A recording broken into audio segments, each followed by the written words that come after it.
I traveled to New Mexico with a friend to go to a workshop, which we actually never attended, but I did shoot a bunch of Kodak Gold in a really cool spot.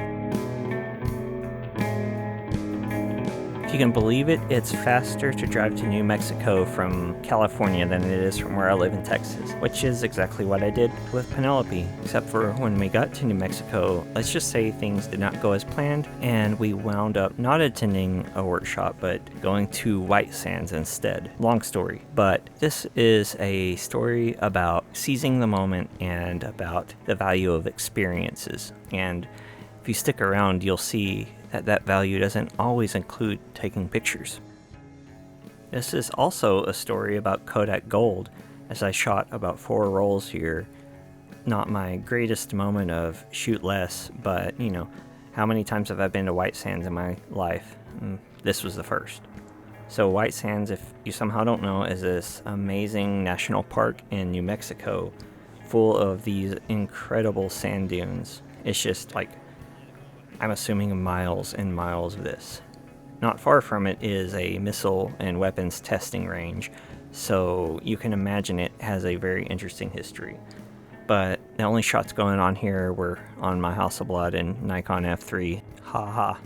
As you can tell, it was extremely windy this day.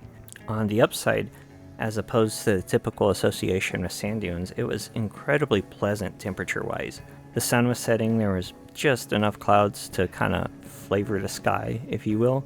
So as long as we didn't get sand in like every camera part or whatever, we were gonna be okay as far as environment goes.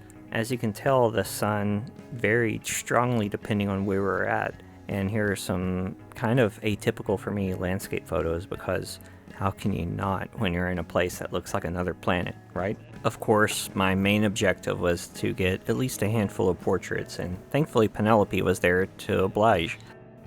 I love how her flowing blue dress and sparkly green cowboy boots really contrast with the environment, but remain harmonious with it. So I mentioned I shot a lot of Kodak Gold 200 120 here, and now we're going to see what it can do in probably an ideal environment for it. It was not quite as dark as it might look, although for 200 speed film and a Hasselblad maybe so. But as you can see, the grain is very nice on the 6x6 frame. Very minimal, very warm, good tones, good shadow detail, good highlight retention, and everything you would expect and hope for in a film like this.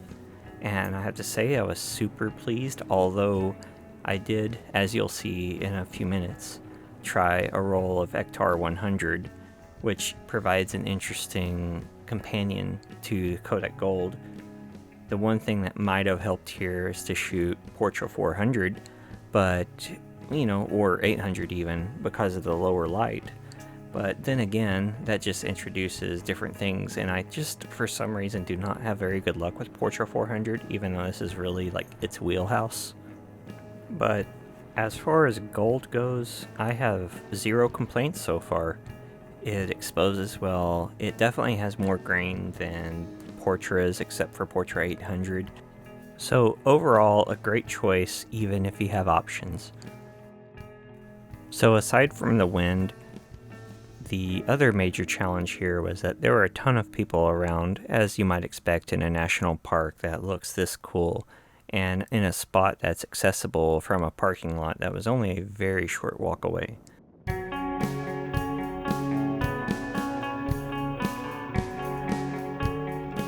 Still, it was pretty easy to find a narrow frame because it's just huge. And as you can see, I used my phone for metering. I do wish I maybe had brought my dedicated light meter out, but it seemed to do well overall, and having cheaper film allowed me to also bracket a little bit, which is where you under or overexpose certain shots intentionally, just in case you're getting it wrong. Actually, that reminds me why I think a lot of people are afraid to shoot film, or they worry just a little too much when they do shoot film. There's a lot of insecurity about skill and exposure, and I also think that this is what plays into why people like to shoot 400 speed film and shy away from the Ektar 100 or the Cinestill 50D. because they just don't realize that it's not that hard to handhold a slower film. It's not like we're talking about Kodachrome 20 something days. So yeah, you can handhold 100 ISO, and if you take more than a few rolls of film, you'll kind of learn pretty fast how to expose for a backlit subject or when your exposure's right. These are on Ektar 100, and while they actually provide a slightly smoother color rendition in addition to lighter grain, they're not massively different than what I got on Gold. Still, I'm glad I had that roll. Thanks, Penelope. And to serve as a little contrast between the Gold and Ektar 100, I shot this roll of Eastman 250D cinema film, which is, by all rumors, Cinestill 400D with Ramjet.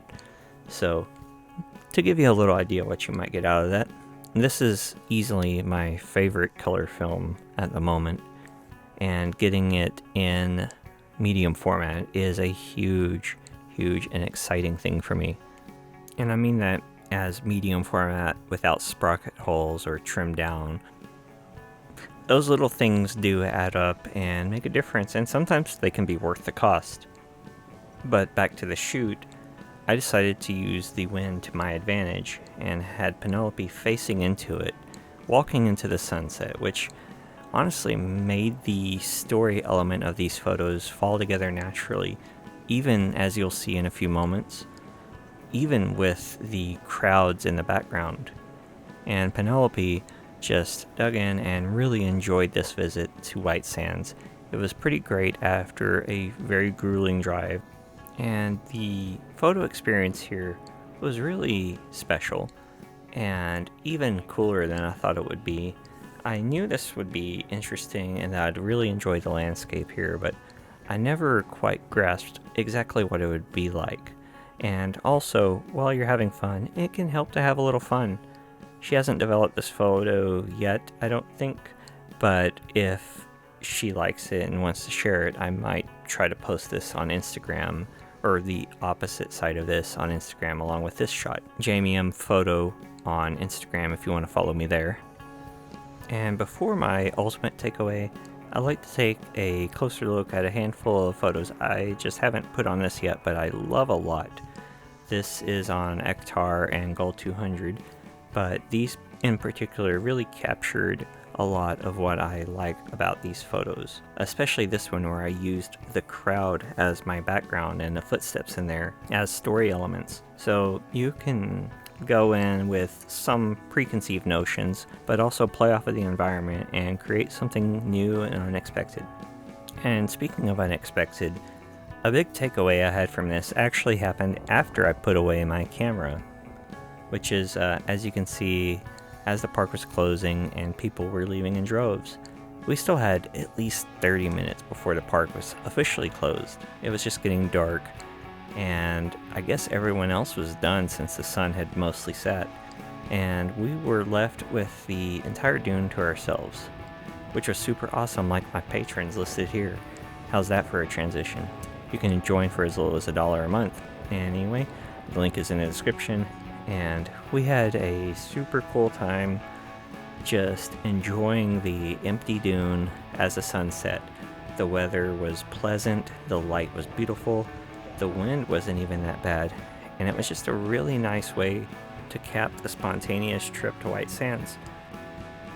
And sometimes you might learn the experience is actually better than any photo you could get from it.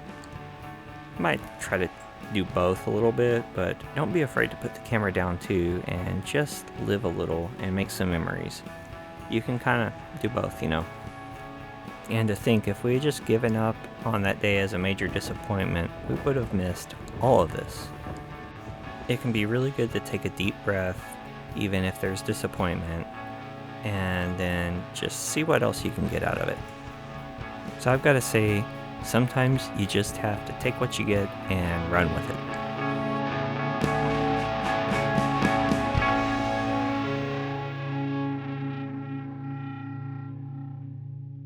Sorry for the long wait. Subscribe and turn on notifications so you don't miss when I do post, and I will see you hopefully very soon. Thanks.